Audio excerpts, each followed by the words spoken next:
Ladies and gentlemen, the time of reckoning is here. As I speak, the Nintendo Switch 2 has released across the world, serving as the successor to the original Nintendo Switch. The era of the Nintendo Switch is officially over.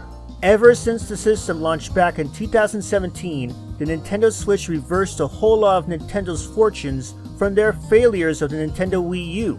Furthermore, a good portion of that software was salvaged onto the new system for those who missed out on picking these games up, which includes games like Mario Kart 8, Donkey Kong Country Tropical Freeze, Pokken Tournament, Pikmin 3, Hyrule Warriors, New Super Mario Bros. U, Tokyo Mirage Sessions Fire Emblem, The Wonderful 101, Super Mario 3D World, Ninja Gaiden 3 Razor's Edge, and especially Xenoblade Chronicles X, to name a few.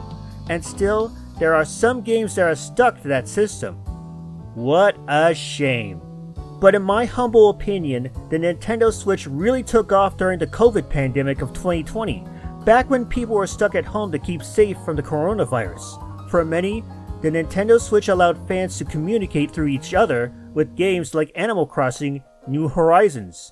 For some, they also serve as a gateway into other worlds as a form of escapism through those difficult times.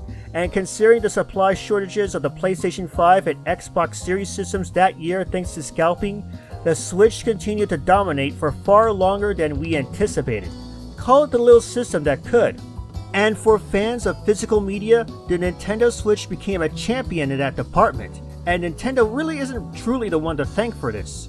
Limited print companies like Limited Run Games and Super Rare Games filled in the gaps for indie developers publishing their games on a cart, appealing to those who prefer the old ways of gaming. Independent retailers, especially Video Games Plus, pitched in to release reprints of games that went out of circulation, not just for Nintendo, but from other third parties as well. Even compared to the good old days of video games, this did feel like a golden age of physical media. Yes, there were some downsides like incomplete carts and download codes, but it was so worth collecting games on Nintendo Switch. But as we transition into the new era, we have to say goodbye to the old. And to be honest, the Switch 1 era was the best era for me when it came to being a gamer, even compared to my childhood when I played with the NES, the Game Boy, the Super NES, and the Nintendo 64. Never in my lifetime have I encountered a system with a game library that made it worth collecting. Yes, even compared to Steam. Hell, I never expect the Switch to go this far as to almost outsell the Nintendo DS or come close to outselling the PlayStation 2. Nor did I expect to see so many games get a Switch 1 version, regardless if they're high quality or not. Will I still continue to buy the Switch 1 games? Of course! I think because of the whole game key card situation, I am going to continue to buy Nintendo Switch 1 games that are complete on the card compared to their Switch 2 counterparts. Well, unless said counterpart is complete on the card. The fun of collecting Nintendo Switch 1 games felt like a blast to the past when it came to game collecting. And it also reminded me of my childhood whenever I got a new game for my gaming systems. It's something I'd like to see continue with the Switch 2.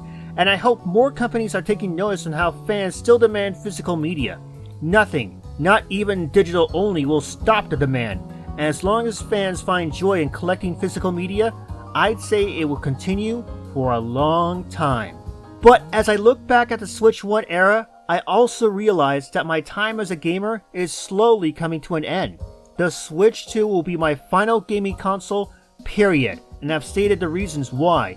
Gaming is getting harder to catch up on, and there are too many games that I want to get. Plus, I've basically reached gaming nirvana thanks to the last 8 years.